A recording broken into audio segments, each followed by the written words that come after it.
Welcome to Yes Sampat Educator. Hello everyone, welcome to Yes Sampat Educator. So आज की जो date है वो है 12 October 2022। Okay, so RBI to launch digital rupee soon. क्या है ये ई रुपी, ये आज हम लोग डिस्कस करेंगे। So in this particular video we will discuss about the Hindu newspaper and its particular analysis over here. So यहाँ पर देख लेते हैं जो आज का न्यूज़पेपर है उसकी जो डेट है वो है वेडनेसडे 12 अक्टूबर। यहाँ पर आप देख सकते हैं, is it clear, you can see over here. Okay, तो पहला जो आर्टिकल है उसकी शुरुआत से पहले हम लोग एक मैप को डिस्कस कर लेते हैं। तो कहां है पर्शियन गल्फ, ठीक है। सो यहां पर आप लोगों को मैंने एक बार बताया था कि strait of Hormuz, that is important one, okay, for your examination point of view. And यहां पर है ईरान। तो ये जो पूरा का पूरा एरिया आता है ईरान और बहरीन के आसपास का, जो कतार के आसपास का है, तो वो उसको बोला जाता है पर्शियन ऑफ गल्फ, ठीक है। तो यहां पर आप देख सकते हैं, यह है सऊदी अरेबिया, यह है कुवैत, यह है ओमान, यह है मस्कत, यह है खफजी। ओके, तो यहां पर आप अच्छी तरीके से समझ सकते हैं कि ईरान, इराक, कुवैत, ओमान, तो यहां से हमें क्या मिलता है, क्रूड ऑयल मिलता है। तो ये आप लोगों को मैप से अच्छी तरीके से पता होना चाहिए for your examination point of view कि कौन सी चीज कहां पर आई हुई है for in this particular geographical locations. Okay, so now let us start with the first article. तो दोस्तों यहां पर जो पहला आर्टिकल आया है वो है इंटरनेशनल मॉनेटरी फंड से, IMF, ठीक है। तो ये जो आर्टिकल है जीएस पेपर 3 इकोनॉमी से इंपॉर्टेंट माना जा सकता है। So IMF cuts India's growth forecast to 6.8% this year. तो आप लोगों को मैं बता दूं कि यहां पर हमारी जो कई एजेंसीज है, जैसे कि IMF है, RBI है, वर्ल्ड बैंक जो है, ठीक है, वो एक फोरकास्ट करती है कि भाई भारत की यहां पर जो ग्रोथ होगी, ग्रोथ फोरकास्ट होगी, वो कितनी रहेगी, ठीक है। तो इंटरनेशनल मॉनेटरी फंड जो है यहां पर एक्चुअली वो लोन प्रोवाइड करता है और वर्ल्ड बैंक जो है यहां पर क्या प्रोवाइड करता है, फंड प्रोवाइड करता है। इंटरनेशनल मॉनेटरी फंड और वर्ल्ड बैंक ग्रुप जो है वो डेवलपिंग कंट्रीज के साथ काम करते हैं। यहां पर ये चीज आप लोगों को समझनी है। पर यहां पर reserve bank of India, international Monetary fund और वर्ल्ड बैंक ने यहां पर जो फोरकास्ट किया है उसके हिसाब से अगर देखा जाए तो IMF जो है उन्होंने 6.8% के हिसाब से फोरकास्ट किया है इकोनॉमिक ग्रोथ इंडिया का। यहां पर RBI का 7% के आसपास किया गया है। वर्ल्ड बैंक का जो है 6.5 के करीब यहां पर ग्रोथ फोरकास्ट किया गया है, ठीक है। तो ये चीज आप लोगों को यहां पर समझनी है। And this kind of the particular article is very much important regarding the GS paper 3 economy, ठीक है। तो यहां पर आप लोग मुझे कमेंट सेक्शन में ये बताइए कि वर्ल्ड बैंक ग्रुप की कौन कौन से मेंबर कंट्रीज है, ठीक है। यहां पर मैं फिर से रिपीट करता हूं, ठीक है, यहां पर वर्ल्ड बैंक के कौन कौन से मेंबर कंट्रीज है, ठीक है। मेंबर कंट्रीज कौन कौन से वर्ल्ड बैंक के, ये आप लोगों को मुझे कमेंट सेक्शन में लिखना है। और यहां पर आप लोग मुझे ये बताइए कि if we want to become a member of the World Bank Group, अगर मुझे वर्ल्ड बैंक ग्रुप का मेंबर बनना है, ठीक है, so what is the eligibility, eligibility क्या रहेगी, ठीक है। ये चीज यहां पर आप लोगों को मुझे कमेंट सेक्शन में बतानी है, what is the particular eligibility over here, is it clear. Okay, उसके बाद आज हम लोग डिस्कस करेंगे नेक्स्ट आर्टिकल के दौरान। तो सबसे पहले चीज यहां पर मैं आप लोगों को एक चीज ये भी बताना चाहूंगा, इंडियन एक्सप्रेस के अंदर एक न्यूज आया था, एक आर्टिकल आया था और ये काफी हद तक ट्रेंडिंग में है, ठीक है। तो vegetarian crocodile that lived in Kerala temple pond dies hundreds pay homage. तो यहां पर एक ऐसा मगरमच्छ जो था जो वेजिटेरियन के तौर पर जाना जाता था, जिन्होंने आज तक किसी भी इंसान को नहीं खाया है, ये चीज यहां पर कही गई थी। और वहां पर जो भी वो चीज खाता था सिर्फ और सिर्फ मंदिर और के अंदर जो भी प्रसाद दिया जाता था उसी प्रसाद को वो सिर्फ और सिर्फ अपने भोजन के लिए यूज करता था, ठीक है। तो यहां पर उसके बारे में बहुत सारी न्यूज आई है। Babiya Kerala's vegetarian crocodile of Ananthapura lake temple dies. Okay, तो यहां पर 75 इयर्स ओल्ड जो बूढ़ा मगरमच्छ था उसका यहां पर देहांत हुआ है, डेथ हुआ है। यहां पर आप देख सकते हैं, यह है पुजारी जी, यहां पर है मगरमच्छ और यहां पर उसका जो शव है वो पड़ा हुआ है, ठीक है। तो यहां पर आप देख सकते हैं और उसकी जो आप अगर YouTube में जाकर या गूगल में जाकर देखेंगे तो आपको वीडियो मिल जाएगा कि उसकी अंतिम यात्रा भी की गई थी, ठीक है। आगे बात करते हैं, नेक्स्ट आर्टिकल के ऊपर आ जाइए। सो यहां पर दोस्तों नीचे जो आर्टिकल है वो आरटीआई से रिलेटेड है। So 3 lakh and counting RTI pleas apply of information commissions across India. तो guys this kind of the particular article is very much important regarding the GS paper 2 जो पॉलिटी से रिलेटेड करता है, ठीक है। तो यहां पर आप लोगों को मैं बता दूं RTI stands for what, Right to Information Act, ठीक है। सरकार क्या क्या करती है, कहां पर खर्चा करती है, आपका पैसा कहां पर यूज करती है, उसको जानने के लिए, कोई भी इंफॉर्मेशन सरकार से जानने के लिए, गवर्नमेंट के पास से जानने के लिए आपको आरटीआई एक्ट के तहत आप उसके अंदर पिटीशन या प्ली डाल सकते हैं, अप्लाई कर सकते हैं, तो आपको इंफॉर्मेशन मिल सकती है आरटीआई के तहत, ठीक है।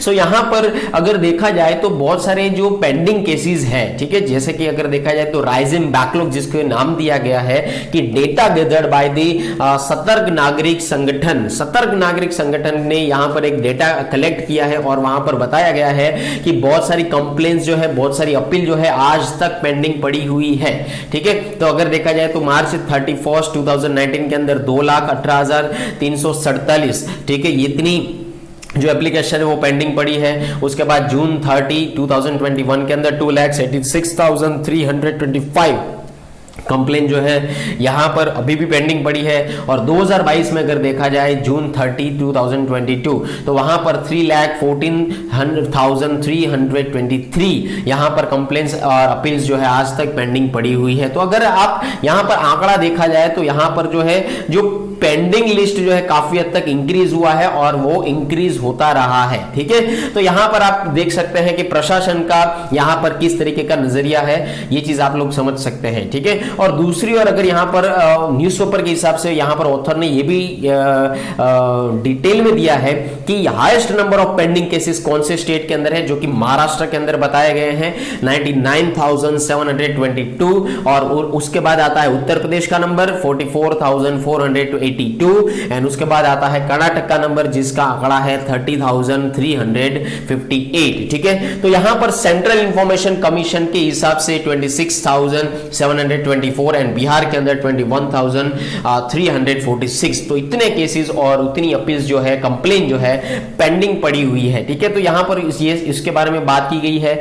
और अभी बात करते हैं आरटीआई लॉ के बारे में, आरटीआई एक्ट के बारे में for your examination point of view. तो एक्चुअली यहां पर देखा जाए तो आरटीआई क्या है, Right to Information Act, is it clear? So that is called the RTI. अभी यहां पर सबसे पहली चीज उसके हिस्टोरिकल बैकग्राउंड के बारे में थोड़ा बहुत समझ लेते हैं कि हमारा जो आर्टिकल नंबर 12 to 35 जो है, ठीक है, यहां पर आप मुझे कमेंट सेक्शन में बताइए कौन से पार्ट में आता है, ठीक है। और आर्टिकल नंबर 12 to 35 जो है वो हमारे फंडामेंटल राइट में आता है या ड्यूटी में आता है, आप मुझे बता सकते हैं कमेंट सेक्शन के अंदर, ठीक है। तो यहां पर सबसे पहली चीज राइट टू इंफॉर्मेशन, ये आपका एक फंडामेंटल राइट के तौर पर सामने आता है under the article 19 clause 1 of the Indian constitution. So चलिए यहां पर मैंने आपको हिंट भी दे दिया है कि article number 12 to 35 fundamental right है या ड्यूटी है, ठीक है। उसके बाद अगर मैं बात करूं तो 1976 के अंदर Raj Narayan versus state of Uttar Pradesh का एक केस चला था जिसके अंदर सुप्रीम कोर्ट ने यहां पर राइट टू इंफॉर्मेशन उसको ट्रीट करने के लिए कहा गया था as a fundamental right under the article number 19, ठीक है। तो राइट टू इंफॉर्मेशन जो आपका एक्ट है वो फंडामेंटल राइट के तौर पर ट्रीट किया जाएगा, ऐसा सुप्रीम कोर्ट ने कहा था अंडर दी आर्टिकल नंबर 19, ठीक है। ये चीज यहां पर बात की गई है। उसके बाद यहां पर सुप्रीम कोर्ट ने एक इंडियन डेमोक्रेसी के हिसाब से पीपल आर द मास्टर्स ऐसा कहा गया and they have the right to know about the working of the government, ठीक है। गवर्नमेंट या सरकार किस तरीके से काम करती है, यहां पर हमारा पैसा किस तरीके से खर्चा करती है, यहां पर हमें कौन कौन सी फैसिलिटी प्रोवाइड करती है, वो फैसिलिटी प्रोवाइड में यहां पर अगर दिक्कत हुई है तो हम लोग सारी चीजें मंगवा सकते हैं। तो एज ए लोकशाही तंत्र यहां पर डेमोक्रेसी के हिसाब से पीपल आर द मास्टर, ऐसा सुप्रीम कोर्ट ने कहा था, ठीक है। उसके बाद यहां पर अगर मैं गवर्नमेंट की बारे में बात करूं so government enact the right to Information Act 2005, ठीक है। तो यहां पर एक मशीनरी प्रोवाइड की गई थी जो क्या करती है, फंडामेंटल राइट को एक्सरसाइजिंग में लाती है, ये चीज के बारे में यहां पर बताया गया। उसके बाद अगर मैं बात करूं कि राइट टू इंफॉर्मेशन एक्ट जो 2005 में लाया गया था, सो that is an act, okay, and that is an act one of the most important act जिसको हम लोग कहते हैं जो हमारी ऑर्डिनरी सिटीजनशिप जो है उसके जो क्वेश्चंस है गवर्नमेंट के थ्रू उसको एम्पावर करने का काम करते हैं और गवर्नमेंट को अच्छी तरीके से चलाने में वो राइट टू इंफॉर्मेशन एक्ट जो है उसको मदद करते हैं, क्योंकि आपको अकाउंटेबिलिटी लेनी होगी, यहां पर आपको आंसरेबल रहना होगा, ठीक है। तो राइट टू इंफॉर्मेशन एक्ट कोई भी दाखिल कर सकता है, ठीक है, आप लोग यहां पर ये चीज याद रखिएगा। And this has been widely used by the citizen और मीडिया, यहां पर सिटीजन और मीडिया के थ्रू बहुत ज्यादा इसको यूज किया जाता है अंडर कवर करप्शन को रिड्यूस करने के लिए, गवर्नमेंट वर्क को प्रोग्रेसिव में लाने के लिए, और एक्सपेंस रिलेटेड इंफॉर्मेशन अगर आपको चाहिए तो भी आप राइट टू इंफॉर्मेशन एक्ट 2005 को लागू कर सकते हैं, उसके तहत आपको इंफॉर्मेशन मिल सकती है। ये चीज आप लोगों को यहां पर समझनी है। उसके बाद अगर मैं बात करूं कि कॉन्स्टिट्यूशनल ऑथोरिटीज जैसे कि एजेंसीज है, owned control and all those organisations which are substantially financed by the government comes under the purview of this particular act. अगर आपको कोई कॉन्स्टिट्यूशनल ऑथोरिटीज के बारे में, एजेंसीज के बारे में या उसके जो कंट्रोल करते हैं उस चीज को, ऑर्गेनाइजेशन को जो चलाते हैं, फाइनेंस को चलाते हैं, जो गवर्नमेंट के थ्रू सारी चीजें चलती है, उसको अगर आपको जानना है तो भी आप इसको दाखिल कर सकते हैं। और ये जो एक्ट है ये मैंडेट किया गया है पब्लिक अथॉरिटीज के लिए, यूनियन गवर्नमेंट के लिए और साथ ही साथ स्टेट गवर्नमेंट के लिए, ठीक है। तो इसको ये चीज समझनी है यहां पर।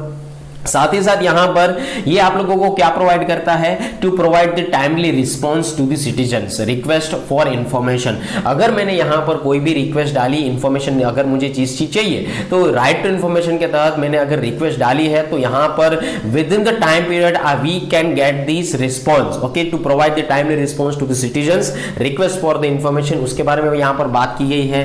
साथ ही साथ the act also impose penalties over here, ठीक है। ये एक्ट जो है पेनल्टी को भी लागू कर सकता है अगर अथॉरिटी ने कुछ डिले किया रिस्पॉन्ड करने में, सिटीजन्स का टाइम जो है स्टिपुलेट किया, तो यहां पर उसको पेनल्टी का भी हकदार माना जा सकता है। ये चीज यहां पर आप लोगों को समझनी है, ठीक है। पर अगर मैं बात करूं कि कौन सी तरीके की इंफॉर्मेशन जो है जो रिक्वेस्ट के थ्रू आरटीआई के अंदर आती है, ठीक है, so what type of information can be requested through the RTI. तो पहली चीज ये कि citizens can seek any information from the individual government या government authorities that the government can disclose to the parliament, ठीक है। यहां पर अगर गवर्नमेंट ने पार्लियामेंट के अंदर कोई चीज डिस्क्लोज नहीं की है और गवर्नमेंट अथॉरिटी से आपको वो चीज जाननी है, so you can apply for this RTI. Is it clear? Okay, after that this some information that can affect that sovereignty and integrity of India is exempted from the purview of the RTI. ये चीज भी आप लोगों को याद रखनी है कि ऐसी इंफॉर्मेशन आप लोगों को मिल सकती है कि जो आपकी इंडिया की इंटीग्रिटी को हार्म ना करे, इंडिया की सॉवरेनिटी को हार्म ना करे और नेशनल सिक्योरिटी को हार्म ना करे, तो वो इंफॉर्मेशन आपको मिल सकती है। अगर ऐसी इंफॉर्मेशन है कि जो हमारी नेशनल सिक्योरिटी को हार्म कर सकती है, तो वो इंफॉर्मेशन आपको नहीं मिल सकती है, ठीक है। ये चीज यहां पर आप लोगों को याद रखनी है। जैसे कि अगर मैं बात करूं information related internal security relationship with foreign countries, intellectual property rights, cabinet discussion are exempted from the RTI, ठीक है। तो इस तरीके की इंफॉर्मेशन आप लोगों को नहीं मिल सकती।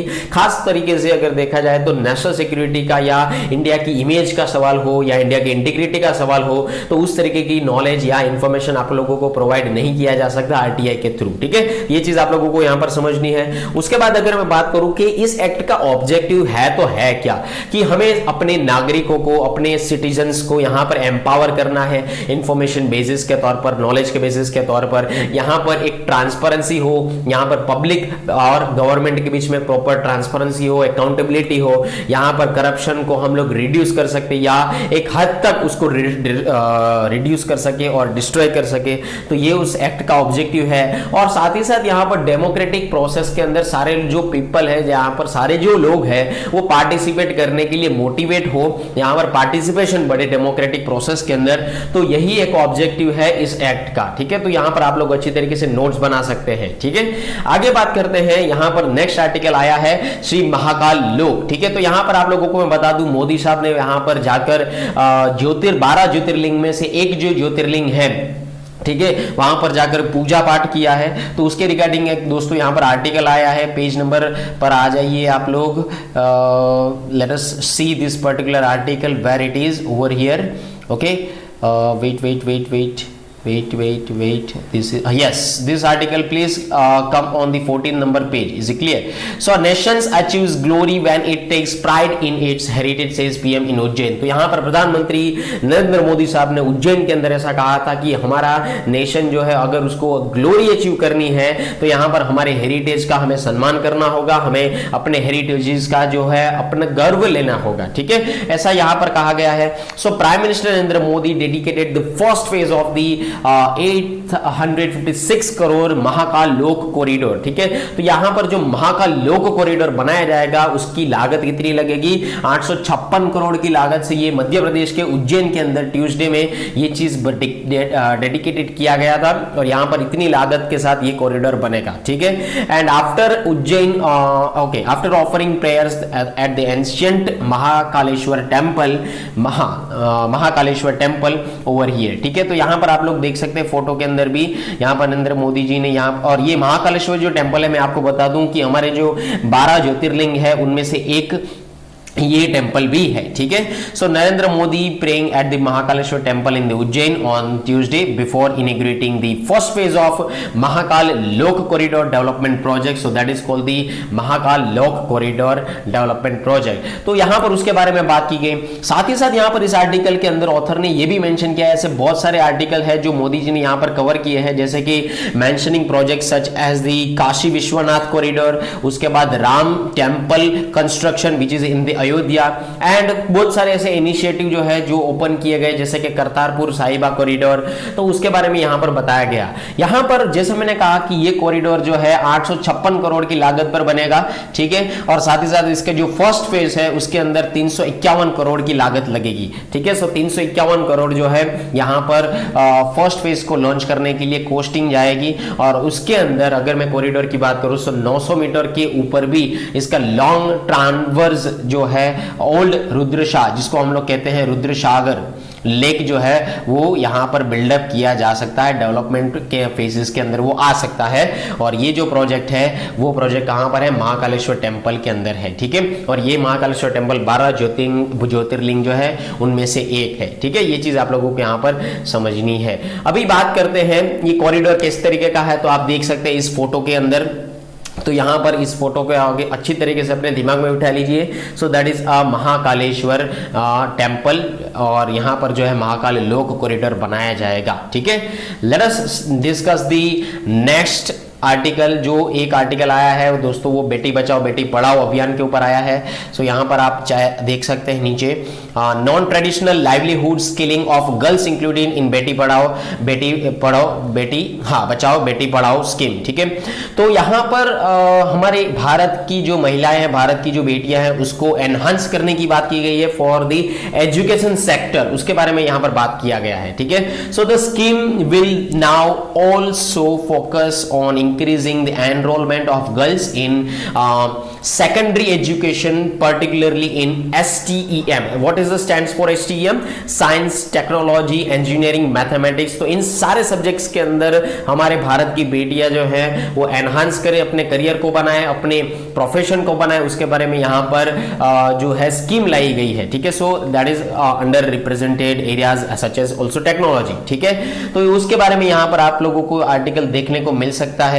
तो यहां पर आप लोगों को for your examination point of view ये स्कीम क्या है वो याद रखना है। So what is Beti Bachao Beti Padhao अभियान। ठीक है, तो पहली चीज यहां पर मैं आपको बता दूं कि ये जो स्कीम लॉन्च हुई थी वो जन 2015 के अंदर लॉन्च हुई थी। इसका एम यही था कि हमें जो to address the sex selective abortion. ठीक है, तो पहले क्या होता था, गांवों के अंदर बेटी को दूध पिलाया जाता था, तो उसका एक मुहावरा है कि दूध पीती कर देना। ठीक है, यहां पर उसका मतलब क्या है कि दूध पीना, उसका मतलब यह है कि बेटी को दूध के अंदर डुबोकर मार देना। ठीक है, तो जब भी ये पुरानी प्रथाएं जो चली आती थी, पुरानी चीजें जो चली आती थी, आजकल उसको हम लोगों ने चेंज करने की कोशिश की है। तो यहां पर कभी कभार सेक्स सिलेक्टिव एबॉर्शन भी होता है कि अगर पता चलता है कि यहां पर आपके कोई भी वुमन प्रेग्नेंट है, तो उसके बाद यहां पर उसको बेटी आने वाली है, लक्ष्मी आने वाली है घर पर, तो यहां पर फीमेल जेंडर होने की वजह से यहां पर क्या हो सकता था, उसका एबॉर्शन करवा दिया जाता था। ठीक है, तो ये एक एम यही था कि बेटी बचाओ बेटी पढ़ाओ का यही एक पहले एम था कि सबसे पहले हमें ये चीज निकालनी है कि to address this sex selective abortion, उसको हमें डिक्लाइन करना है, and the declining the child sex ratio. ठीक है, चाइल्ड सेक्स रेशियो को हमें अच्छी तरीके से संभालना है। और यहां पर अगर देखा जाए तो 1000 बॉयज 1 900 यानी कि 1000 बॉयज की अगर मैं बात करूं उसके सामने कितनी गर्ल्स हैं, 918 गर्ल्स हैं। ठीक है, ये चीज आप लोगों को यहां पर याद रखनी है और ये आंकड़ा जो है 2011 का है। ठीक है, तो यहां पर उसके बारे में बात की गई और ये एक ज्वाइंट इनिशिएटिव है। किसके बीच में ज्वाइंट इनिशिएटिव है? So ministry of women and child development और साथ ही साथ ministry of health and family welfare और ministry of human resource development के बीच का ये एक ज्वाइंट इनिशिएटिव प्लान बनाया गया है। ठीक है, और यहां पर अगर मैं बात करूं ऑल ओवर इंडिया के अंदर 405 डिस्ट्रिक्ट के अंदर इस चीज को इंप्लीमेंट किया गया है, इस प्रोग्राम को इंप्लीमेंट किया गया है। इस स्कीम का मुख्य ऑब्जेक्टिव, मेन ऑब्जेक्टिव यही है कि प्रिवेंशन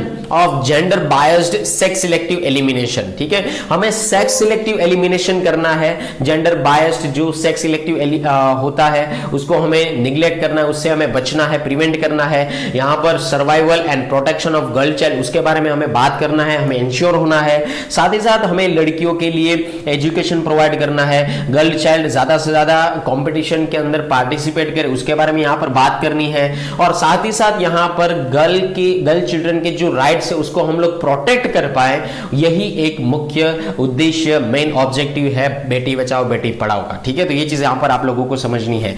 आगे बात करते हैं कि परफॉर्मेंस एनालिसिस के तौर पर अगर मैं बात करूं sex ratio at the birth के बारे में, तो यहां पर SRB stands for what? Sex ratio at birth, जो इंप्रूव किया गया है बाय द 6 पॉइंट्स। ठीक है, तो अगर मैं 2014-15 की बात करूं तो वहां पर लड़कियों की जो संख्या थी, गर्ल चाइल्ड की जो संख्या थी वो 918 थी, जो बढ़कर अभी 934 हो चुकी है 2019-20 के दौरान। ठीक है, और ये जो डेटा है किसने रिलीज किया है? Health management information system HMIS ने इसको रिलीज किया है। ये चीज आप लोगों को समझनी है। कुछ ऐसे डिस्ट्रिक्ट है जो एग्जांपल के तौर पर सामने आते हैं, जैसे कि उत्तर प्रदेश के अंदर माओ जो 694 से बढ़कर 951 तक पहुंचा है। उसके बाद करनाल जो कि हरियाणा का एक प्लेस है जिसमें गर्ल चाइल्ड जो थी वो 758 से लेकर उसमें भी बढ़ोतरी मिली है, 898 तक पहुंची है।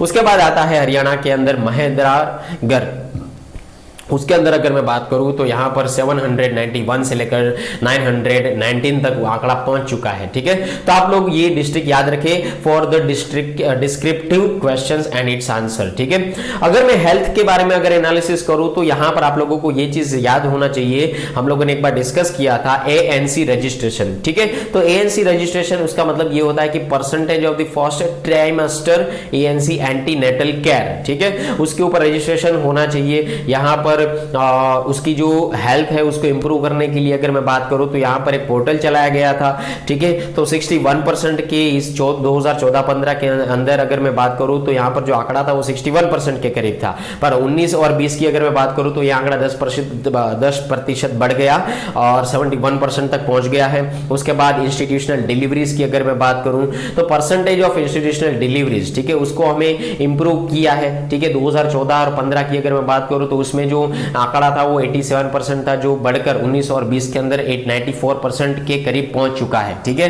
तो ये चीज आप लोगों को यहां पर समझनी है। तो यहां पर इंस्टीट्यूशनल डिलीवरीज में भी यहां पर आप लोगों को बढ़ोतरी देखने को मिल रही है। ठीक है, आगे बात करते हैं कि एजुकेशन सेक्टर के हिसाब से, so gross enrolment ratio, so that is called the GER it stands for the gross enrollment ratio.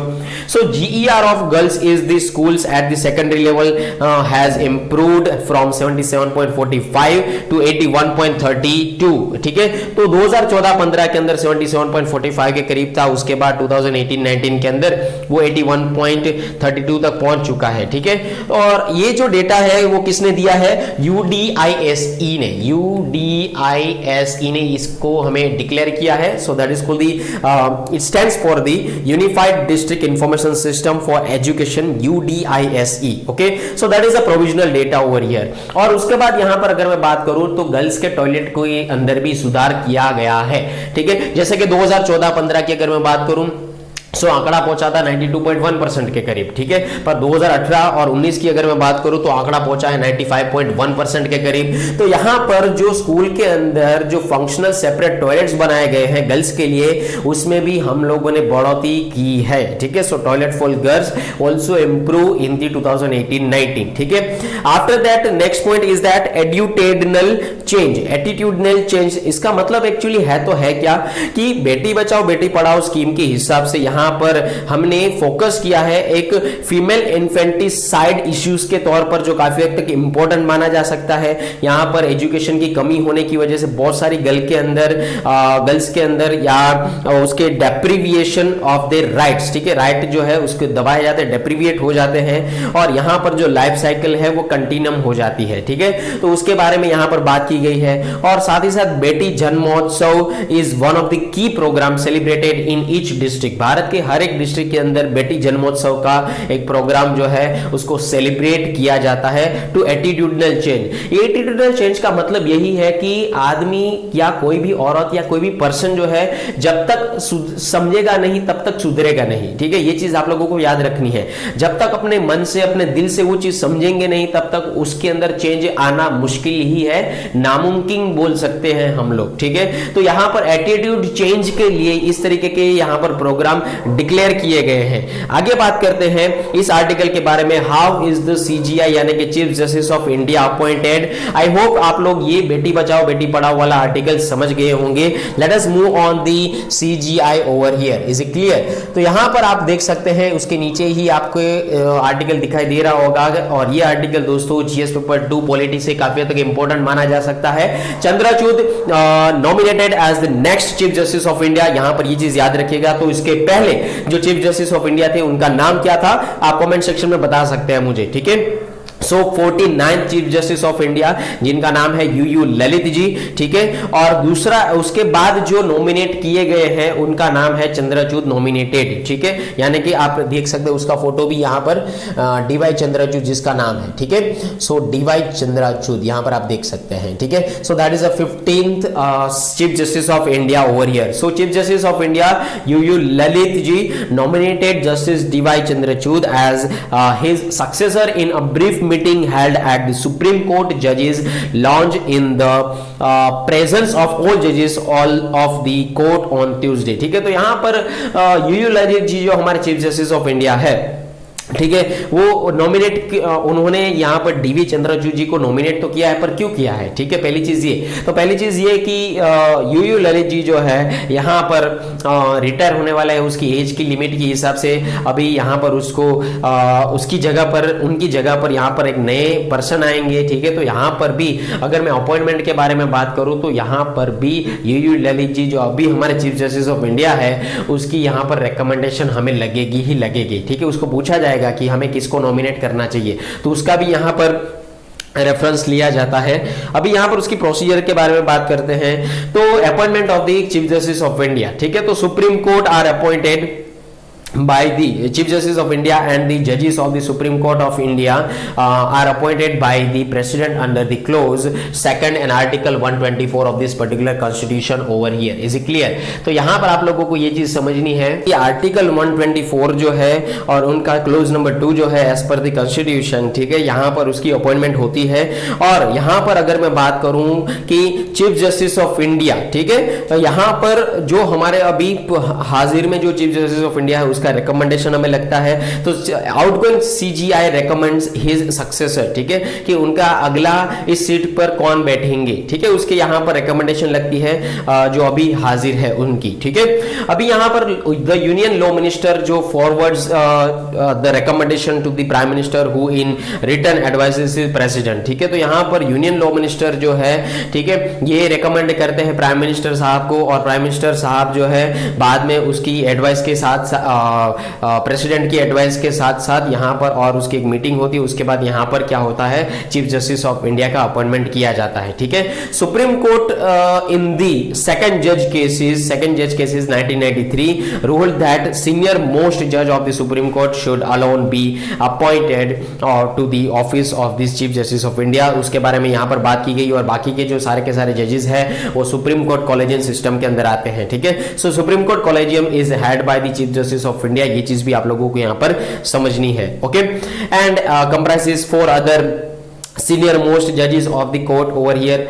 अभी यहां पर कॉलेजियन सिस्टम के बारे में अगर मैं बात करूं, so collegium system is the system of appointment and transfer of the जजेस, ठीक है। यहां पर अगर मुझे जज की ट्रांसफर करनी है, साथ ही साथ यहां पर अपॉइंटमेंट सिस्टम जो है उसको लागू करना है सॉरी उस सिस्टम को लागू करना है तो उस चीज सिस्टम को क्या कहा जाता है, कोलेजियन सिस्टम कहा जाता है, ठीक है। So that has evolved through the judgments of the Supreme Court regarding the जज cases and not by an act of the parliament और by provision of the constitution, ठीक है। तो ये चीज आप लोगों को समझनी है कि पार्लियामेंट के एक्ट के थ्रू नहीं और ना तो कॉन्स्टिट्यूशन के प्रोविजन के हिसाब से, पर ये चीज आप लोगों को समझनी है कि सुप्रीम कोर्ट के जजमेंट के हिसाब से कोलेजियन सिस्टम जो है लागू किया जाता है, ठीक है। So that is an appointment of this chief justice of India. Guys, this kind of the particular topic is very much important regarding the UPSC examination. यहां पर आप लोगों को पूछा जा सकता है कि चीफ जस्टिस ऑफ इंडिया की अपॉइंटमेंट की विधि बताइए, उसकी प्रोसेस बताइए क्या हो सकती है, ठीक है। तो गाइस, आप मुझे कमेंट सेक्शन में पूरी की पूरी प्रोसेस लिखकर बता सकते हैं and I am also correct your comment, ठीक है। तो यहां पर आपकी कमेंट के हिसाब से मैं करेक्शन भी कर दूंगा, तो आपको आइडिया आ जाएगा कि कहां पर आपका गलत हुआ है, कहां पर आपका सही हुआ है, ठीक है। आगे बढ़ते हैं। नेक्स्ट जो आर्टिकल दोस्तों आया है वो डिफेंस कैटेगरी से निकल कर आता है। देख लेते हैं क्या है क्या नहीं है।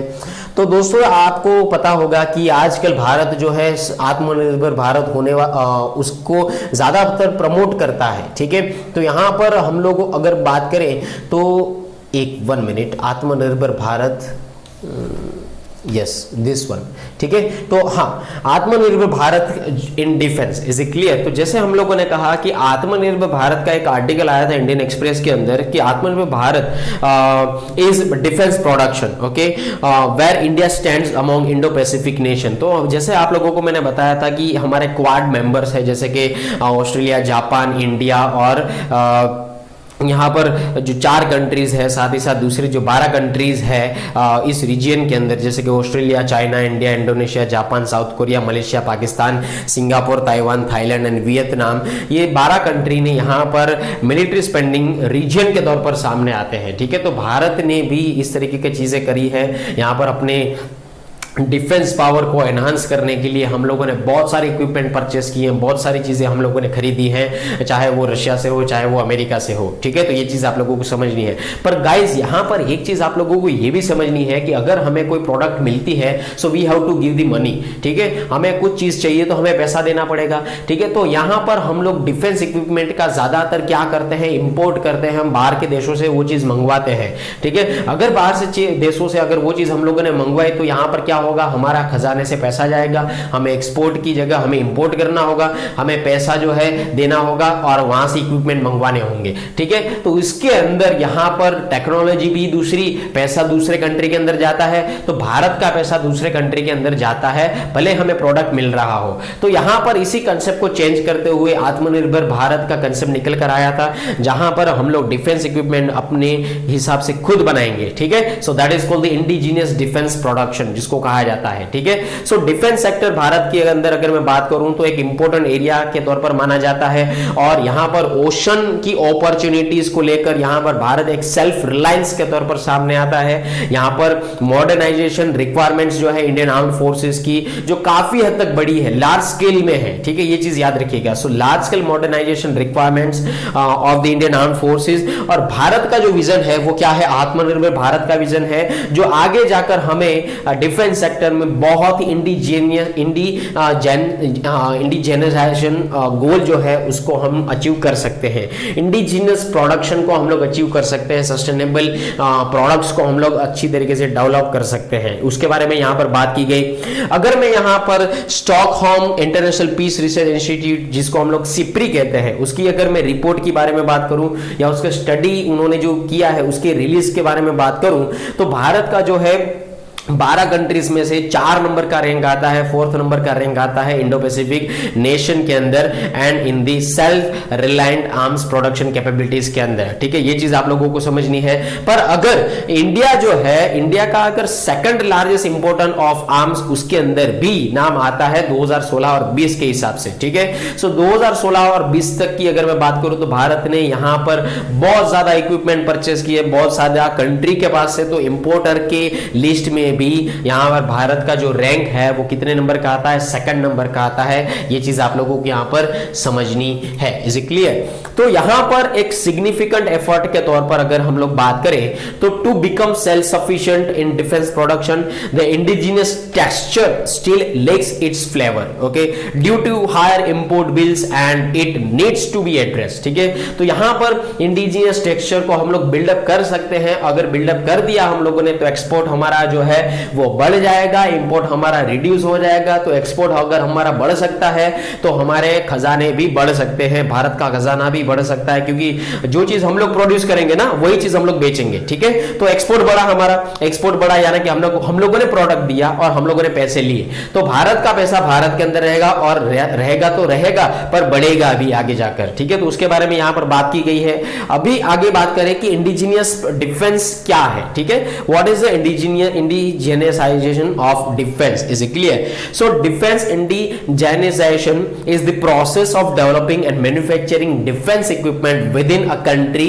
as a way to reduce import dependency as well as achieve self reliance। ठीक है, सेल्फ रिलायंस को अचीव करने के लिए हमारी जो भी डिफेंस इक्विपमेंट की डिमांड थी उसके अंदर हम लोग डिपेंडेंट थे दूसरे कंट्री के ऊपर, यानी कि हम लोग इंपोर्ट के ऊपर डिपेंडेंट थे डिफेंस इक्विपमेंट के अंदर। तो हम लोगों ने क्या सोचा कि अभी हम लोग खुद ही बनाते हैं, अभी हम लोग खुद ही मैन्युफैक्चरिंग करते हैं। ठीक है, अभी हम लोग खुद ही डेवलप करते हैं उस चीज को। तो इसी चीज को, इसी कंसेप्ट को कहा जाता है defence indigenisation. Okay, so defence research development organisation stands for the DRDO, defence research development organisation.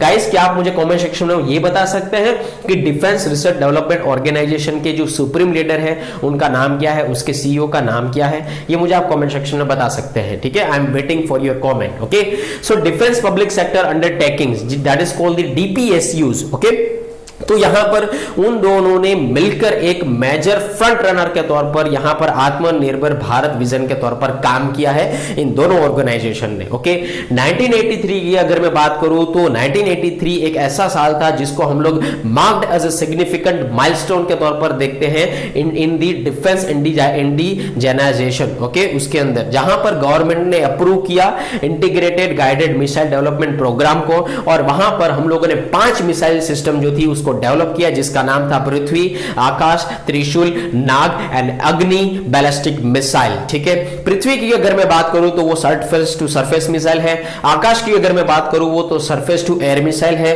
त्रिशूल की अगर मैं बात करूं तो वो नेवल वर्जन ऑफ पृथ्वी जिसको वो लेकर वो सामने आता है, और नाग जो है एंटीटेक मिसाइल सिस्टम है। ठीक है, तो ये 5 तरीके की हम लोगों ने मिसाइल सिस्टम जो है उसको डेवलप किया था under the integrated guided missile development program के तौर पर। ठीक है, आगे बात करते हैं कि what is the India's recent indigenous move in the defence sector. Bharat का इंडिजिनियस मूव है तो है क्या डिफेंस सेक्टर के अंदर? ठीक है, तो पहली चीज ये कि डिफेंस इंडिया स्टार्टअप चैलेंज हम लोग उसको स्टार्ट करेंगे। उसके बाद आईएनएस विक्रांत एयरक्राफ्ट करियर को हम लोगों ने लॉन्च किया, धनुष लॉन्ग रेंज आर्टिलरी गन को हम लोगों ने डेवलप किया, अरिहंत न्यूक्लियर सबमरीन के ऊपर हम लोगों ने काम किया, और साथ ही साथ प्रचंड जिसको हम लोग कहते हैं लाइट कॉम्बैट हेलीकॉप्टर उसके अंदर भी हम लोगों ने काम किया।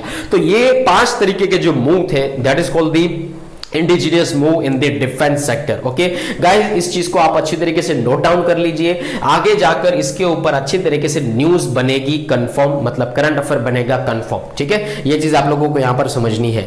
आगे बात करते हैं कि कुछ भी काम करने से पहले उसके प्रोज तो होते हैं, कॉन्स भी होते हैं, और सामने चैलेंजेस भी आते हैं। ठीक है, सो एक्चुअली अगर मैं चैलेंजेस के बारे में बात करूं कि डिफेंस सेक्टर के भारत के अंदर जो डिफेंस सेक्टर है उसमें क्या क्या चैलेंजेस हम लोग फेस करते हैं। ठीक है, तो पहली चीज कि हम लोग इंपोर्ट के ऊपर भाई साहब इतना डिपेंडेंट हो चुके हैं, इतना डिपेंडेंट हो चुके हैं कि अपने हाथ से कुछ काम कर ही नहीं पा रहे। ठीक है, जैसे कि हाई डिपेंडेंस ऑन इंपोर्ट्स। ठीक है, हमें बहुत सारे इक्विपमेंट बाहर से मंगवाने पड़ते हैं, बाहर से मंगवाएंगे तो पैसा लगेगा, पैसा लगेगा तो भारत का खजाना जाएगा, भारत का पैसा दूसरे कंट्री में जाएगा, तो ये अफोर्डेबल नहीं होगा एक समय के तौर पर। ठीक है, यहां पर महंगाई भी बढ़ रही है, रशिया यूक्रेन वॉर हुआ तो आप लोगों को पता होगा अमूल ताजा, अमूल गोल्ड उसके प्राइस भी बढ़ चुके चुके हैं, तो आगे जाकर ये अगर हम लोग इंपोर्ट के ऊपर डिपेंडेंट रहेंगे तो प्राइस तो बढ़ने ही वाले हैं, ठीक है। So defence sector in India relies heavily on imports and changing geopolitical circumstances cause it to be delayed, and for instance aimed the Russia Ukraine war, India is awaiting the delivery of the S400 air defense system under a deal signed in 2018। जैसे आप लोगों को हम लोगों ने lecture के अंदर बताया था कि 2018 के अंदर हम लोगों ने रशिया के साथ एक दोस्तों डील साइन किया था जिसका नाम था S400 डिफेंस सिस्टम, ठीक है। तो ये डिफेंस सिस्टम इतना डिले हुआ है हमारे पास पहुंचने में कि अभी हमने पैसा दे दिया है पर वो प्रोडक्ट नहीं आई। क्यों नहीं है? क्योंकि रशिया से हम लोगों ने मंगवाया था और रशिया और यूक्रेन का वॉर चल रहा था। तो रशिया और यूक्रेन का जो भी वॉर चल रहा था तो यहां पर रशिया का पूरा फोकस वॉर के अंदर था, तो डेवलपमेंट में पैसा बनाने में कैसे जाएगा, ठीक है। तो S400 एयर डिफेंस सिस्टम जो है यहां पर अभी तक हमारे पास पहुंची नहीं है। अभी 4 साल होने को आ गए हैं, ठीक है, पर अभी तक हमारे पास चीजें नहीं पहुंची है। Is clear? पर यहां पर एडिशनली और एक चीज में ऐड करूं कि 12 सुखोई 3 MKI एयरक्राफ्ट भी हम लोगों ने मंगवाए थे, उसकी भी डील नहीं साइन हो गई।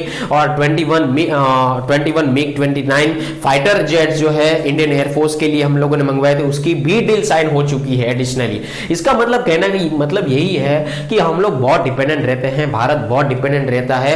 तो ये चैलेंजेस भी है कि अभी हमने इंपोर्ट की डील कर रखी है, उसका हम लोग वेट कर रहे हैं, ठीक है। आगे जाकर अगर नेक्स्ट पॉइंट के बारे में बात करूं तो narrow private participation. Narrow private participation का एक्चुअली मतलब क्या है कि हम लोगों ने प्राइवेट सेक्टर को पार्टिसिपेट करने के लिए इंक्लूड नहीं किया था, जो कि करना चाहिए। अगर प्राइवेट कंपनियां इस फील्ड के अंदर आ जाएगी तो यहां पर वो खुद अपने हिसाब से प्रोडक्ट्स बनाएगी, खुद प्रोडक्ट बनाएगी, तो इंडिजिनियस प्रोडक्ट कहलाई जाएगी। इंडिजिनियस प्रोडक्ट कहलाई जाएगी तो यहां के भारत के लोगों को रोजगार मिलेगा, एम्प्लॉयबिलिटी जनरेट होगी, ठीक है। तो ये चीज यहां पर आप लोगों को याद रखनी है। यहां पर प्राइवेट सेक्टर पार्टिसिपेंट काफी हद तक जरूरी है डिफेंस सेक्टर के अंदर, as per my point of view, as per my personal point of view, ठीक है। सो यहां पर हम लोग ये चीज क्यों नहीं कर रहे हैं? क्योंकि थोड़ा बहुत यहां पर कंडक्टिव फाइनेंशियल फ्रेमवर्क जो है उसका यहां पर लेकिंग चल रहा है, उसका नॉलेज हमारे पास इतना बहुत नहीं है। So that means our defence production is unable to benefit from the modern design. अगर हमारे पास दूसरे के ऊपर डिपेंडेंट रहेंगे तो वो तो वही टेक्नोलॉजी देंगे ना जो उसको सूट होगी, ठीक है। पर यहां पर अगर इंडिजिनियसली हम लोग डेवलप करेंगे तो हमारे पास क्या होगा, मॉडर्न डिजाइन बन सकती है। पर यहां पर प्राइवेट कंपनी यहां पर पार्टिसिपेट नहीं करती तो मॉडर्न डिजाइन भी नहीं बन पाती, इनोवेशन नहीं हो पाता और प्रोडक्ट डेवलपमेंट भी नहीं हो पाता है। पर अगर ये प्राइवेट कंपनियां जो है, प्राइवेट सेक्टर की जो भी कंपनी जो है यहां पर डिफेंस सेक्टर के अंदर अगर इनोवेशन के अंदर काम करती है, या तो पैसा लगा है या तो उसके अंदर वर्क करती है, तो मॉडर्न डिजाइन मिल सकती है भारत देश को, इनोवेशन हो सकता है डिफेंस सेक्टर के अंदर, और साथ ही साथ प्रोडक्ट डेवलपमेंट भी हो सकता है। जैसे कि आप लोगों को मैं बता दूं, टाटा ने यहां पर एक आर्टिलरी ट्रक दिया था, ठीक है, उसके बारे में हम लोगों ने करंट अफेयर में डिस्कस किया था। उसके बाद अगर मैं बात करूं कि लैक ऑफ क्रिटिकल टेक्नोलॉजी, हम लोग तुरंत पैसा चाहते हैं, ठीक है। भारत देश के लोग और भारत वासी जो है या भारत देश जो है तुरंत पैसा चाहता है, ऐसा मैंने ऑब्जर्वेशन रखा है। यहां पर हम लोग R&D के अंदर पैसा नहीं डालते हैं, ठीक है, R&D के अंदर हम लोग इन्वेस्टमेंट नहीं करते। यहां पर ये चीज के बारे में बात की गई, हमारे पास डिजाइन कैपेबिलिटी की भी नॉलेज इतनी नहीं है because of this particular R&D, हमारे पास क्रिटिकल टेक्नोलॉजी ना होने की वजह से, ठीक है। Because of this particular point या due to this particular point we can say that we have a lack of design capability और we have inadequate R&D investment. हमारे पास पैसे नहीं है R&D करने के लिए, पर यहां हमारे पास पैसे हैं दूसरों को देने के लिए, ठीक है। तो ये चीज आप लोगों को यहां पर समझनी है। And inability to manufacture major subsystems and components hamper indigenous manufacturing, ठीक है। बहुत सारे ऐसे इक्विपमेंट जो है जो हम लोग अभी तक प्रोड्यूस नहीं कर पा रहे हैं, ठीक है, उसकी वजह से इंडिजिनियस मैन्युफैक्चरिंग में थोड़ी बहुत दिक्कत आती है। यहां पर मैन्युफैक्चरिंग के अंदर बहुत सारी प्रोसेस होती है, तो उस प्रोसेस के अंदर हमारे पास इतनी अभी तक इनएबिलिटी सामने आई है, हम एबल नहीं हो पाए हैं कि हम उस चीज को डेवलप कर पाए, ठीक है। पर यहां पर अगर हम लोग R&D इंस्टीट्यूशन के साथ हम लोग कोलैबोरेट करें, रिलेशनशिप बिल्डअप करें। यहाँ पर प्रोडक्शन एजेंसीज जो है, चाहे वो पब्लिक सेक्टर की हो या चाहे वो प्राइवेट सेक्टर की हो, ठीक है, यहाँ पर उसके साथ हम लोग टाई अप करें, या एंड यूजर की एक्सट्रीम फ्रेगल तक हम लोग अगर पहुंचते हैं तो ये चीज पॉसिबल हो सकती है। क्रिटिकल टेक्नोलॉजीज भी हमारे पास इंक्लूड हो सकती है, ठीक है।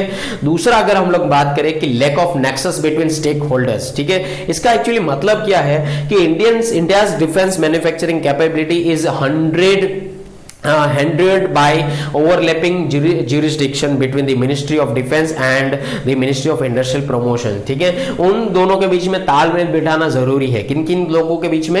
Ministry of defence and ministry of industrial promotion के बीच में थोड़ा बहुत तालमेल होना जरूरी है, तो ही यहाँ पर स्टेक होल्डर के बीच में अगर तालमेल बैठेगा तो ही कामकाज आगे बढ़ पाएगा। तो ये बहुत सारे चैलेंजेस है, उसको हमें ओवरकम करना ही होगा। सबसे पहली चीज यहाँ पर प्राइवेट सेक्टर को इंक्लूड करो इस डिफेंस सेक्टर के अंदर, कि आप लोग सारी चीजें बनाइए। R&D के अंदर इन्वेस्टमेंट करना चाहिए। R&D के अंदर इन्वेस्टमेंट करने के बाद जो चीज हम लोग इंपोर्ट कर रहे हैं उसका अल्टरनेटिव हमें फाइंड करना चाहिए with in the territory of India, ठीक है। ये चीज आप लोगों को यहां पर समझनी है।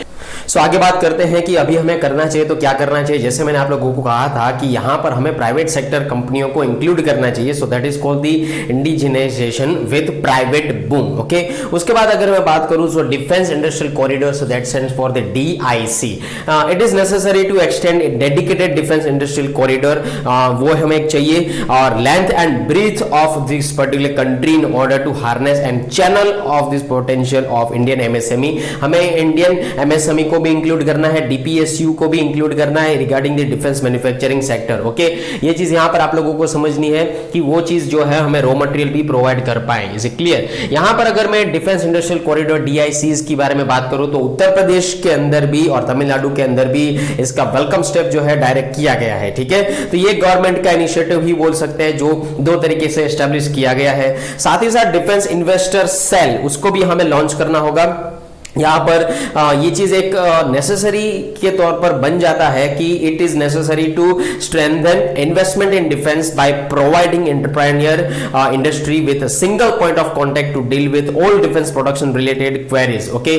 डिफेंस मैन्युफैक्चरिंग के रिगार्डिंग, डिफेंस प्रोडक्शन के रिगार्डिंग अगर कोई भी रिलेटेड क्वेरीज है, प्रोसीजर की रिगार्डिंग कोई क्वेरीज है, रेगुलेटरी रिक्वायरमेंट्स के रिगार्डिंग अगर कोई इश्यू है, या इस सेक्टर के अंदर इन्वेस्टमेंट के रिगार्डिंग कोई इश्यू है, तो यहां पर एक डिफेंस इन्वेस्टर सेल जो है उसको लुकआउट कर पाए, ठीक है। और उसके बाद यहां पर एक पोर्टल जो है लिंक करना होता है इन्वेस्टमेंट सेल के तौर पर, that is called the Srijan portal. So Srijan portal can be linked with investment cell over here, okay. तो आई होप आप लोग ये आर्टिकल अच्छी तरीके से समझ पा रहे हैं, ठीक है। आगे बात करते हैं कि inclusion of defence entrepreneur in policy making, ठीक है। यहां पर पॉलिसी मेकिंग के अंदर डिफेंस एंटरप्रेन्योर जो है उसको हमें इंक्लूड करना होगा।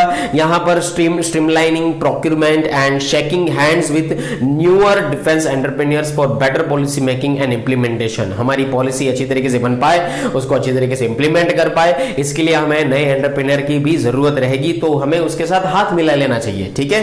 And they also can reduce the qualitative and quantitative gaps with in the defence sector. Defence sector के अंदर जो भी क्वालिटेटिव गैप हो रहा है या तो भी जो भी क्वांटिटेटिव गैप हो रहा है उसको ये हम लोग रिड्यूस कर सकते हैं। हम लोग वर्ल्ड डिफेंस मार्केट के अंदर हम लोग टैप कर सकते हैं, जैसे कि adequate attention to the promotion of export, ठीक है। सबसे ज्यादा अगर हम लोग चीजें बनाएंगे, हम अपने with in the territory of India, हम अपने भारत देश के अंदर अगर हम लोग चीजें बनाएंगे तो यहां पर सबसे ज्यादा चीजें बनेगी तो हम लोग ज्यादा एक्सपोर्ट कर पाएंगे, ठीक है। तो हम इंडियन डिफेंस प्रोडक्ट्स को बेचकर एक्सपोर्ट को भी बढ़ा सकते हैं, हमारे भारत के खजाने को भी बढ़ा सकते हैं। ये चीज यहां पर आप कही गई है। It is important to simplify and streamline export authorization procedures over here. उसको हमें टारगेट करना चाहिए, हमें एफर्ट्स एक्सपोर्ट्स के ऊपर ध्यान रखना चाहिए, उसकी मैकेनिज्म्स के ऊपर ध्यान रखना चाहिए। उसके लिए अभी एक्सपोर्ट और इंपोर्ट की जो बैंक होती है उसको हम लोग एग्जिम बैंक कहते हैं ना, ठीक है। तो सिमिलरली एक्सपोर्ट इंपोर्ट के हिसाब से एक पोर्टल होना चाहिए, so that is called the defence EXIM portal, ठीक है। तो ये एक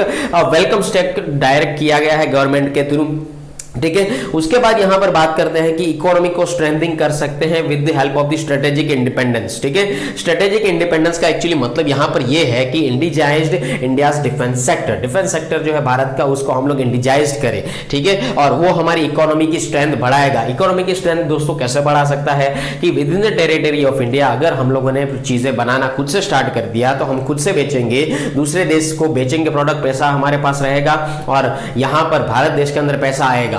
तो यहां पर अगर पैसा आएगा तो इसका मतलब क्या हुआ, हमारा एक्सपोर्ट बढ़ा। एक्सपोर्ट बढ़ा तो वो किसको हेल्प करेगा, बाय द वे वो हेल्प करेगा हमारी इंडियन इकोनॉमी को हेल्प करेगा और इंडियन इकोनॉमी हमारी बढ़ेगी। So by generating employment opportunity also, अगर यहां पर मैंने एक डिफेंस कंपनी ओपन कर दिया तो डिफेंस कंपनी ओपन करने के बाद हमें चीजें बनानी होगी, रॉ मटेरियल चाहिए, रॉ मटेरियल के लिए वेंडर्स चाहिए, वेंडर्स करने के बाद यहां पर काम तो करेंगे ना लोग, तो यहां पर लोग हमारे पास काम करेंगे तो एम्प्लॉयबिलिटी भी जनरेट होगी, भारत देश के अंदर रोजगार भी जनरेट होगा। तो उसके बारे में यहां पर बात की गई। ठीक है, तो यहां पर साथ ही साथ हमें इंपोर्ट के ऊपर धीरे धीरे हमें बर्डन जो हमें लगता था वो भी रिड्यूस हो जाएगा। ठीक है, क्योंकि हम लोग इंडिजिनियसली धीरे धीरे स्टार्टअप करेंगे। हम लोग ड्रास्टिकली इंपोर्ट को बंद नहीं कर सकते हैं, ड्रास्टिकली किसी भी चीज को हम लोग बंद नहीं कर सकते, धीरे धीरे ही चीजें बंद होती है। ठीक है, ये चीज भी आप लोगों को याद रखना है। So we can also reducing the import burden over here. ठीक है, तो ये चीज है आप लोगों को याद रखनी है। That is also called the self sufficiency in defence will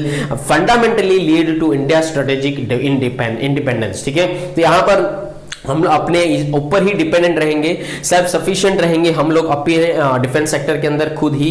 ठीक है, तो हम लोग स्ट्रेटेजिक इंडिपेंडेंस जो है भारत का उसको हासिल कर सकते हैं, उसको फंडामेंटली लीड कर सकेंगे। ठीक है, तो ये चीज आप लोगों को यहां पर याद रखनी है। उसके बाद दोस्तों एक नेक्स्ट आर्टिकल आता है जो इंडियन एक्सप्रेस के अंदर ही पाया गया है और आज का आपका थंबनेल भी है। ठीक है, तो ये डिजिटल करेंसी, डिजिटल ई रुपए के बारे में बात करेगा। ठीक है, तो जानते हैं कि क्या है ये डिजिटल ई रुपए। ठीक है, तो सबसे पहले आर्टिकल को देख लीजिए कि pilot launch for e rupee for a specific use cases. What is RBI plan? ठीक है, आरबीआई का क्या प्लान है? So reserve bank of India ने अभी ही फिलहाल कहा था कि we have to development of CBDC could provide the public a risk-free virtual currency that will give them legitimate benefits without the risk of dealing in private virtual currencies। ठीक है, जैसे कि पहले बिटकॉइन था ना, तो बिटकॉइन क्या था एक्चुअली, तो बिटकॉइन के ऊपर कोई ऑथोराइजेशन नहीं था, यहाँ पर रेगुलेटरी पॉलिसीज, रेगुलेटरी बॉडीज नहीं थी। जैसे कि अगर मैं बात करूं तो यहाँ पर हमारे पास जैसे कि कोई भी पैसा है तो उसके ऊपर आरबीआई कंट्रोल करता है। ठीक है, और दूसरी ओर ये आर्टिकल आने का मतलब ये भी है कि आगे का जमाना डिजिटलाइज होने वाला है। क्यों, यहां पर मैं आपको बता दूं, जो भी आप 10 रुपए की नोट छापे या 20 रुपए की नोट मिलती है या 200 रुपए की या 500 रुपए की या 2000 रुपए की, तो ये नोट लगाने के अंदर हजारों करोड़ रुपए खर्चे होते हैं। ये चीज आप लोगों को शायद पता ना भी हो। ठीक है, यहां पर नोट छापने के लिए, यहां पर नोट प्रिंट आउट करने के लिए जो रॉ मटेरियल लगेगा, जो प्रोसेस लगेगी, उसके अंदर हजारों करोड़ रुपए पैसे लगते हैं। ठीक है, ये चीज आप लोगों को यहां पर याद रखनी है। तो यहां पर यही चीज है कि आगे जाकर ये सारी चीजें बंद हो जाएगी, तो उसके अंदर बंद होने की वजह भी ये है, बेनिफिट ये है कि करप्शन रिड्यूस हो जाएगा, करप्शन कम हो जाएगा, सारी चीजें ब्लैक मनी के तौर पर नहीं आएगी, ब्लैक मनी रिड्यूस हो जा सकता है और सारी की सारी चीजें जो है ऑनलाइन हो सकती है, डिजिटलाइज हो सकती है। ठीक है, तो आरबीआई यही बात कर रहा है सीबीडीसी के बारे में। यहां पर आप देख सकते हैं CBDC, so that is called the central bank digital currency over here. ठीक है, जानते हैं कि एक्चुअली चीजें है तो है क्या। ठीक है, So Reserve Bank of India will soon Commerce Limited pilot launches of e-rupee or central bank digital currencies that is called the CBDC और digital rupee, जिसको हम लोग कहते हैं। स्पेसिफिक यूज के लिए इसको यूज किया जाएगा, स्पेसिफिक यूज केसेस के लिए इसको यहाँ पर डिक्लेयर किया जा सकता है। ठीक है, यहाँ पर ई-रुपए जो है उसकी दो ब्रॉड कैटेगरीज डिक्लेयर कर दी गई है, जैसे कि रिटेल कैटेगरी और दूसरी है होलसेल कैटेगरी। ठीक है, for the various transaction over here. जानते हैं कि व्हाट इज ई रुपए। ठीक है, तो ई रुपए एक्चुअली है तो है क्या, तो यहां पर अब उसकी डेफिनेशन के हिसाब से अगर मैं बात करूं, so RBI defines the CBDC central bank of digital currency as the digital platform of currency notes issued by the central bank. Central bank के थ्रू डिजिटल करेंसी को इश्यू किया जाएगा, डिजिटल करेंसी नोट्स को issue किया जाएगा। So that is called the e rupee, okay. और यहाँ पर sovereign and entirely independent currency जो होगी and that is issued by the central bank, ये चीज आप लोगों को समझनी है।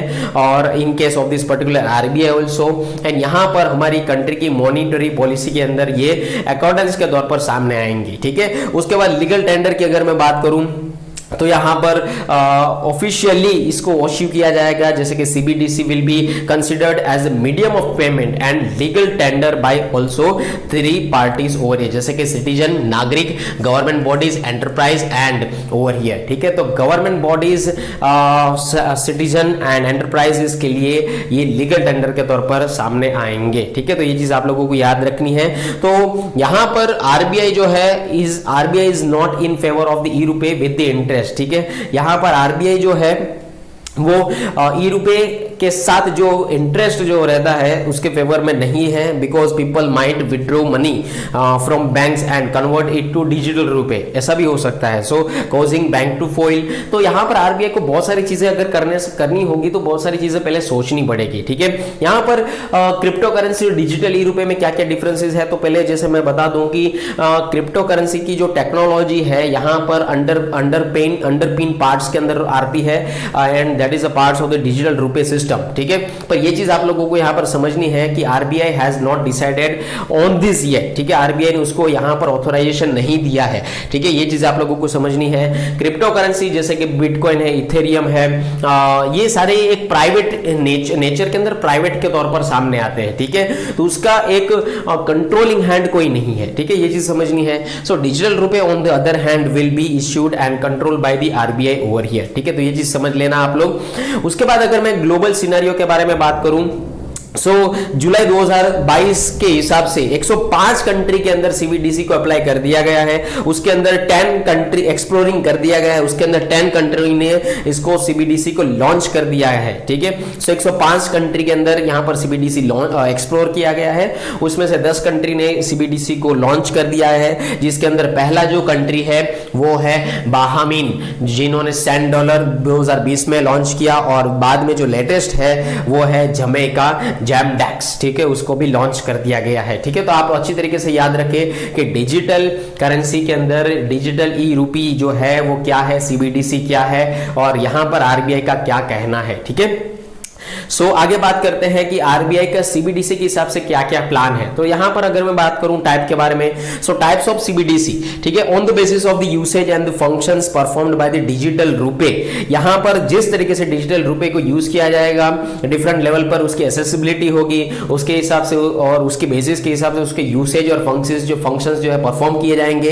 And central bank digital currency यहां पर डिमार्केटेड की जाएगी 2 ब्रॉड कैटेगरीज के अंदर, जैसे मैंने कहा फॉर द जनरल पर्पस, जिसको हम लोग कहते हैं CBDC are for the retail purpose, and wholesale purpose के लिए सीबीडीसी डब्ल्यू, ठीक है। रिटेल सीबीडीसी एक्चुअली क्या है, it is an electronic version of cash primarily meant for retail transaction, जो रिटेल ट्रांजैक्शन के लिए यूज किया जाएगा, ठीक है। ये चीज आप लोगों को समझनी है, जिसके अंदर प्राइवेट सेक्टर है, नॉन फाइनेंशियल कंज्यूमर्स है, बिजनेसेस हैं, वो सारे के सारे वो लोग यूज कर सकते हैं, ठीक है। पर RBI has not explained how e rupee can be used in the merchant transaction in the retail trade, ठीक है। रिटेल ट्रेड के अंदर मर्चेंट ट्रांजैक्शंस जो है, व्यापारियों के ट्रांजैक्शन जो है किस तरीके से होंगे, आरबीआई ने अभी तक इसको एक्सप्लेन अच्छी तरीके से नहीं किया है, ठीक है। होलसेल सीबीडीसी की अगर मैं बात करूं, that is design for the restricted access to select financial institution, ठीक है। कुछ फाइनेंशियल इंस्टीट्यूशंस के लिए इसको सिलेक्ट किया गया है। ये चीज आप लोगों को यहाँ पर याद रखनी है। गवर्नमेंट सिक्योरिटीज के बारे में यहाँ पर बात की गई है, और यहाँ पर अगर मैं बात करूं कि ये प्लेटफॉर्म जो है ये ट्रांसफॉर्म किया गया है, इस सिस्टम को फाइनेंशियल ट्रांजैक्शन के तौर पर जो गवर्नमेंट सिक्योरिटीज के तौर पर वो सामने भी आता है, ठीक है, जहां पर लिक्विड मैनेजमेंट और कोलेक्ट्रल का यूज होगा, और ऑपरेशनल कॉस्ट के हिसाब से इसको आइडेंटिफाई और इफेक्टिवली बनाया जा सकता है रिगार्डिंग द कैपिटल मार्केट, ठीक है। तो ये चीज आप लोगों को यहाँ पर समझनी है कि ये सारे के सारे आरबीआई के प्लान्स हैं, ठीक है। आगे बात करते हैं कि ई रुपए अगर आ जाता है तो उसका एडवांटेज क्या है, ठीक है। तो पहली चीज यहां पर ये कि ऑपरेशनल कॉस्ट जो है वो घट जाएगी, ठीक है। Reduction in operational cost involved in physical case management, जैसे कि मैंने कहा कि नोट छापने के अंदर, नोट प्रिंट करने के अंदर बहुत सारे रुपए लगते हैं, ठीक है। अगर डिजिटल करेंसी आ जाएगी, डिजिटल ई रुपए आ जाएगा, तो नोट प्रिंटिंग की कोई यहाँ पर दिक्कत नहीं रहेगी, यहाँ पर उसके पीछे पैसा नहीं लगाना पड़ेगा, तो ये चीज होगा। सो that is called physical cash management. यहाँ पर फाइनेंशियल इंक्लूजन जो हम है उसको फोस्टरिंग कर सकते हैं हम लोग। यहाँ पर efficiency and innovation payment system के अंदर हो सकता है। यहाँ पर करप्शन जो है वो कम हो सकता है, सारी की सारी चीजें जो है लीगलाइज हो सकती है। तो ये चीज आप लोगों को समझनी है, ठीक है। आगे बात करते हैं कि सीबीडीसी अगर भारत के अंदर आ जाता है तो कुछ कुछ प्लस पॉइंट है, तो कुछ जैसे कि नेगेटिव पॉइंट भी होते हैं। तो नेगेटिव पॉइंट यानी कि इश्यू क्या हो सकते हैं कि भाई साहब अगर डिजिटलाइजेशन है तो सिक्योरिटी भी होनी चाहिए, ठीक है। पैसे अगर हमारे पास है तो एक साइबर सिक्योरिटी के तौर पर एक पॉइंट होना चाहिए हमारे पास, ठीक है। सो सीबीडीसी इकोसिस्टम्स में be at a similar risk of cyber attacks over here at the current payment systems are expose to. तो हमें साइबर सिक्योरिटी के बारे में सोचना होगा, प्राइवेसी इश्यू के बारे में हमें सोचना होगा कि CBDC is expected to the generate huge sets of data in the real time, ठीक है। बहुत सारा डेटा उसके अंदर स्टोर किया जाता है। तो प्राइवेसी क्या है डेटा की, पासवर्ड स्टोर हम अंदर हो जाता है ना, तो उसका लीक ना हो उसकी गारंटी क्या है, ठीक है। तो यहां पर उसके बारे में प्राइवेसी इश्यू के बारे में हमें सोचना होगा। यहां पर digital divide and financial illiteracy, यहां पर बहुत सारी चीजें हैं जो आज तक अगर गांव में अगर जाएंगे तो यहां पर बहुत सारे गांव के लोगों को भी यहां पर इंटरनेट आज तक यूज करना नहीं आ रहा, ठीक है। तो अगर हम लोग कैश हटा देते हैं, सीबीडीसी ला देते हैं, डिजिटल ई रुपए ला देते हैं, तो वो लोग अपना सर्वाइवल करेंगे। तो करेंगे कैसे, क्योंकि उसको इंटरनेट चलाना भी नहीं आता। तो उसको हम लोग लिटरेट के कैसे बनाएंगे, डिजिटलाइजेशन के तौर पर, ठीक है। तो NFHS 5 ने यहां पर डेटा प्रोवाइड किया गया है कि भाई मेल जो है रूरल एरिया के जो पुरुष है वो 48.7% और यहां पर रूरल एरिया की जो महिलाएं हैं 24.6% जो है सिर्फ और सिर्फ इंटरनेट यूज करते हैं, ठीक है। तो बाकी के लोगों का क्या, ठीक है। तो ये इश्यू भी है। तो यहां पर हमें जब भी कोई चीज इंप्लीमेंट करते हैं ना दोस्तों, तो हमें साथ साथ उसका एस्पेक्ट देखना है कि पर चलो इसका पॉजिटिव पॉइंट तो ये है, पर नेगेटिव पॉइंट क्या हो सकते हैं उसके ऊपर हमें थोड़ा बहुत ध्यान रखकर सोचना होगा, ठीक है। अगर यहां पर कोई भी डिसीजन, जैसे मैंने पहले भी कहा था, जिंदगी का कोई भी डिसीजन परफेक्ट नहीं होता है। यहां पर प्लस पॉइंट भी होते हैं, नेगेटिव पॉइंट भी होते हैं, ठीक है। आपको किस हिसाब से लेना है वो आपके ऊपर होता है। तो यहां पर ये पैसों की बात है तो ये इश्यू तो देखना ही होगा, क्योंकि cyber security that is the most important thing, privacy issue that is also most important thing. और यहां पर कुछ लोग यूज कर सकते हैं, कुछ लोग नहीं यूज कर सकते। तो अगर डिजिटल ई रुपी आ जाती है ऑल ओवर द इंडिया तो बाकी के लोगों का क्या होगा, ठीक है। उसको अवेयरनेस देना होगा, तो उसके लिए टाइम लगेगा, ड्रास्टिकली चीजें पॉसिबल नहीं होगी। तो उसके बारे में यहां पर बात की गई है। आगे बात करते हैं कि एक्चुअली हमें अगर ये अप्लाई करना है तो हमें अभी क्या करना चाहिए, ठीक है। तो पहली चीज टेक्निकल क्लैरिटी होनी चाहिए हमारे पास अच्छी तरीके से टेक्नोलॉजी होनी चाहिए, सिक्योरिटी होनी चाहिए। यहाँ पर सीबीडीसी को हम लोग सक्सेसफुली इनिशिएट करें, उसकी मूवमेंट यानी कि मुहिम चलानी पड़ेगी। यहाँ पर इंफ्रास्ट्रक्चर, नॉलेज गैप, इन सारी चीज़ों को इंक्रीज करना होगा, नॉलेज गैप को रिड्यूस करना होगा। यहाँ पर रूरल एरियाज को हमें अवेयरनेस देनी होगी, रूरल एरियाज को हमें लिटरेट बनाना होगा, ठीक है। ये चीज़ सारी करनी होगी। साथ ही साथ माइंडफुल वेरियस इश्यूज, ठीक है। अगर उसके रिगार्डिंग कोई डिजाइनिंग कंसिडरेशन है या इम्प्लीकेशंस हैं, ठीक है, डिजिटल करेंसी के हिसाब से, तो उसको हमें सॉल्व आउट करना भी होगा, ठीक है। तो आरबीआई के हिसाब से ही सारी चीजें हो सकती है, ये चीज हमेशा से याद रखिएगा, ठीक है, मनी के मामले के अंदर, ठीक है। So that's it for this particular topic. I hope you all are enjoy this session and I want to tell you that if you are preparing for the defence and UPSC examination like the combined defence services, AFCAT, national defence academy, Indian navy, INET and UPSC Civil Services Examination and Air Force Group X and Y and Territorial Army, and if you are also preparing for the banking examination like the IBPS Clerk, IBPS PO, IBPS Regional Rural Bank, SBI Clerk, SBI PO, RBI Grade B, so don't worry, batches launched by the Yes Sampat Educator. So what are you waiting for, guys? Just call on 9773230619 and I want to also tell you that online platform is available over here, okay. So I hope you all are enjoy this session and I want to also tell you that if you are the new family member of this particular channel, so please subscribe our channel. So this name is the Yes Sampat Educator. Please type and subscribe this channel for the future and further updates over here. तो मिलते हैं next session के दौरान, तब तक के लिए पढ़ते रहिए। जय हिंद एंड जय भारत, बाय बाय।